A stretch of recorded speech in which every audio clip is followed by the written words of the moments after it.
are moving to back to the UK now, and we have three co-speakers: Anna Roncha, London College of Fashion, University of the Arts, London; Natascha, Radclyffe-Thomas, British School of Fashion, Glasgow, Caledonian University; and Mirsini Trigoni, London Metropolitan University. Time to care versus shop online: how fashion and beauty brands responded to COVID-19. Colleagues, who is going to speak? Anna. Yes, hi. Hi. Can you, apologies, I'm trying to get this to work. Hi, everyone. Hello. I hope you can see me. My two colleagues, Dr. Natascha Radclyffe-Thomas and Dr. Mirsini Trigoni, are also with us, and they'll be taking some of the questions at the end of the presentation in case you'd like to ask some questions about our project. So I'm going to try and share my screen with you. Just bear with me for a second.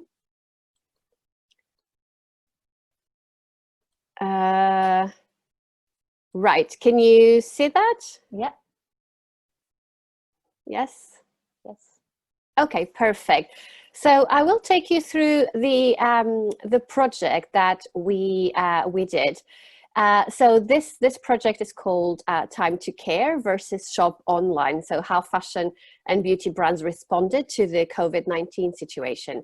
So this is actually part of an ongoing research. What we are presenting in here is it's just a little summary of what we did.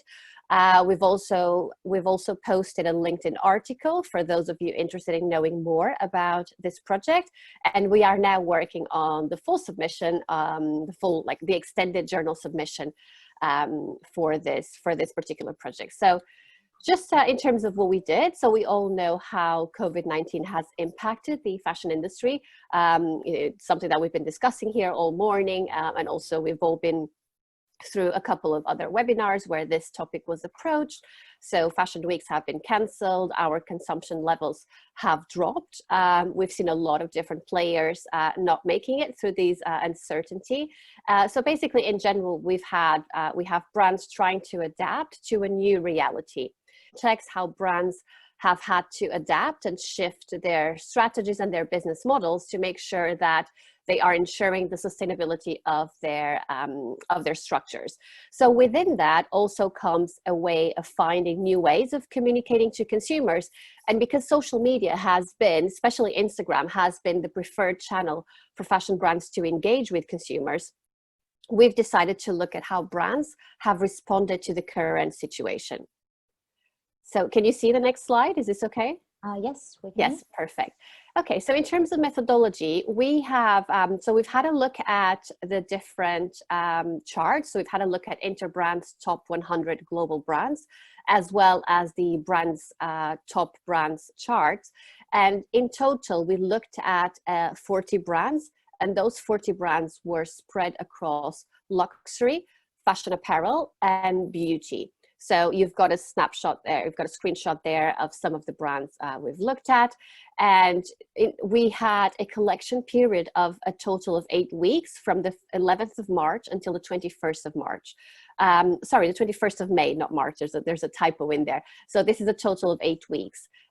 So we've looked at all the posts, all the Instagram posts that these brands have shared throughout these 8 weeks, and we've analyzed and systematically coded these particular posts. So I'll take you through some of the findings when it comes to luxury. It was actually quite surprising that the majority of the luxury brands did not really adapt or changed their content strategy. So, you know, we did have the hashtag stay safe, the hashtag stay at home, but actually they didn't change that much in terms of their overall content and the communication pillars that they had. So, you know, as you know, with luxury brands, it's always about communicating this very aspirational way of living, collection information, you know, art, creativity, craftsmanship, heritage. So they actually maintain that way of communicating with the insertion of the hashtags. And this was the case for a lot of brands. So for example, Tiffany, Cartier, Burberry, and Hermes didn't have a huge pool of posts related directly at the COVID-19. We were obviously aware by looking at other sources that these companies have been very active outside of social media. So they were actually, they were providing protective gear to healthcare workers. They were repurposing their atelier, repurposing their factories to produce surgical and non-surgical masks. They were funding research. They were actually donating to charity. So there was all this amount of activity going on outside of Instagram, but actually in terms of what they were communicating to their followers, this was not being communicated to that extent. There are some exceptions, obviously, and I'll take you through some of them. Gucci has been the brand that we felt was the more active brand.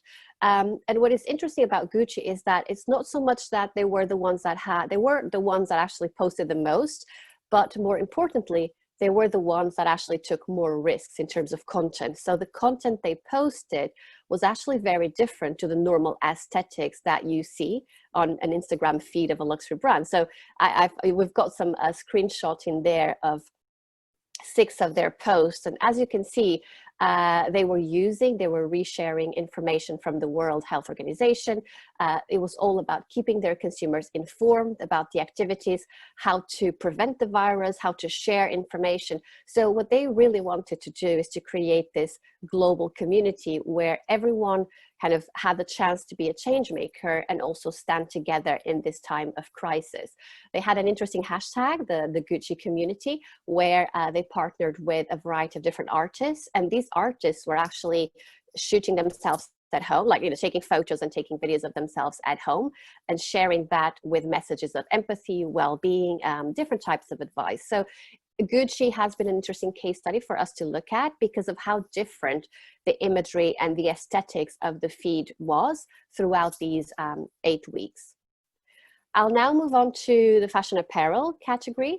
So this category, and I mean, if you remember the screenshot we had of Interbrand's top 100 global brands, is quite dominated by sportswear and athleisure. So we had brands like Nike, Adidas, Under Armour, etc. So I think this post from Nike was particularly famous, the Play for the World. Adidas also had a variety of different posts engaging and trying to make consumers engage in home workouts, yoga practices. Levi's as well was one of the brands we looked at, also looked at this kind of sense of community and having a variety of different music events that were all about, staying home but staying connected. On the other hand, we also had brands like Zara and Uniqlo that did not post that much about the situation that was happening, but this also translates the fact that actually consumers from Zara and Uniqlo follow the brand much more due to this transactional relationship that they have with the brand. So there wasn't this sense of community spread that much within these particular brands. The third category was looking at beauty, and beauty as well was quite interesting because they were very active outside of social media. So they were also, supporting healthcare workers, practitioners, and communities. They were giving some of their profits back to different organizations, and they were posting this like hashtag time to care from the Body Shop. They were quite active in donating products and gift bags, etc. And then some brands did not engage at all, as with the case of luxury and apparel, and then other brands engaged in quite a supportive and caring approach. So Maybelline, that you see the post in there, actually was all about protecting each other's and ourselves, so making sure that we are isolated, but we're not alone. So they had this positive message coming through. So I know I've got 1 minute, just to summarize all the different segments. So we've looked at, as I said, luxury, fashion, apparel, and beauty. And in total, out of these 40 brands, we can summarize the initial findings, and this is not by any means the final findings of that the article will have, but 5 different angles were the ones that seemed to gather the most consensus amongst the 3 of us. Well-being and positivity, educational aspect, community building, the backstage, so offering kind of insights into the backstage of the brand, and then operational things like, you know, updates on the brand and store. So these were the five different angles when we started coding that we could find. So in summary, I think the reason why we also wanted to bring this project to you is just to highlight that actually brands have to find ways and creative ways of reaching and engaging with their customers, because obviously they saw themselves deprived of physical channels. So the online and the digital took an even bigger role.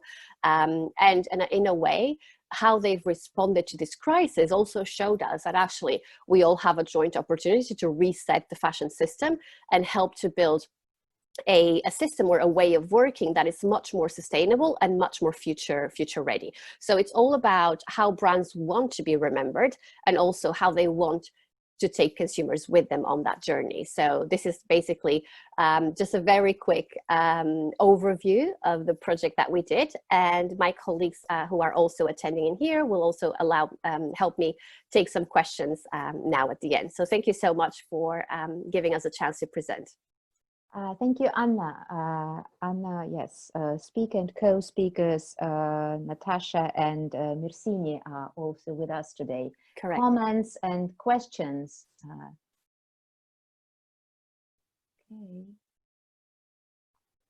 Hello. Right. Well, I'm looking at our chat. Any hands? So, well, not at the moment. Okay. It seems like, yes, we probably just have something later. And oh, yeah, we have some. Anna Anisimova is actually has raised her hand. Yeah. Thank you so much. Found. I have a very tricky question, Anna. Do you think that those companies who didn't engage with the consumers during this pandemic, they lost sort of a chance? I understand it's a bit tricky to talk about it from this perspective, but from my understanding, it was a fantastic opportunity to get engaged.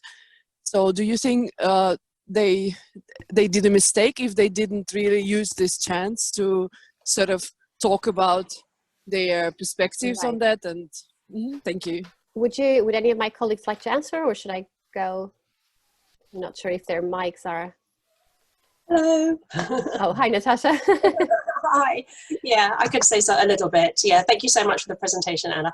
Yeah, I think in terms of missed opportunities, some of the brands, I think as Anna already said, it was more about the relationship that they already have with their consumers. And so maybe they didn't really feel that they knew what to say or how to say it. And I think what we saw through the over the weeks was someone like H&M that started off not really engaging, and then their engagement grew. So I think some of the brands just took a moment to get started. Most of them started the same, and then some of them just decided it wasn't really the story, or maybe not the platform, because we were looking specifically at Instagram. And as I think Anna might have mentioned, some of the brands were definitely engaged in activities, but they didn't choose to share that content on Instagram if it didn't really suit the mood of their feed.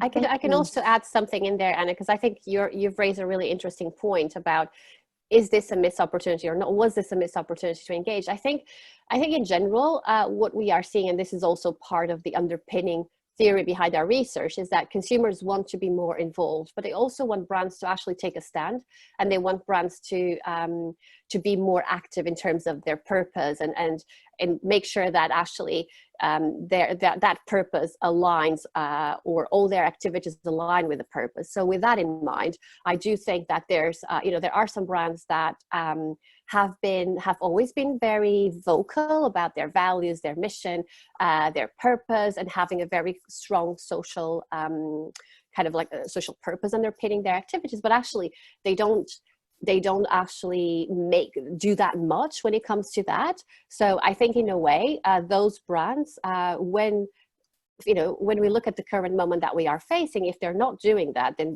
that's a missed opportunity, and that is something that consumers will remember. I mean, there's this ongoing issue at the moment on Instagram. I'm not sure if you follow Diet Prada, with reformation and the whole movement, the Black Lives Matter, and how they're not being true to their purpose and to their mission. So I think, or to at least to what they used to say about the brand. So it's interesting, because I think nowadays with social media, it became a lot easier to unpack if the brands are actually being true to their commitments or not.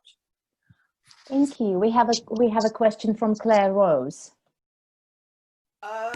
In Britain, as I'm sure the speakers know, Burberry has famously been involved in making PPE, gowns and scrubs and so on for the NHS. Do the speakers for this paper have any thoughts about how that's going to impact their reputation, either positively or potentially negatively, since they're actually using their luxury workrooms to produce very utilitarian items? Would you like me to go, Natascha? Or? I could say a little bit. I think I think in general, positive actions that are helping and supporting are not that controversial, where it's seen as a, as a genuine move towards, supporting healthcare workers. I think that's been fairly well accepted. I think it's more when things don't align with the brand's values. And I think it's probably been more problematic for some of the fast fashion brands, where they're making statements about being supportive, but actually there's also a counter conversation going on at the moment around their big negative impact on the climate. So I think some of these are really complicated conversations, which is possibly why some of the brands have chosen not to share this specific content on their Instagram. And I think maybe for the beauty brands, that might be a different thing, because they were more closely aligned maybe with hygiene and well-being and health. So maybe for them, it's an easier switch to talk about that.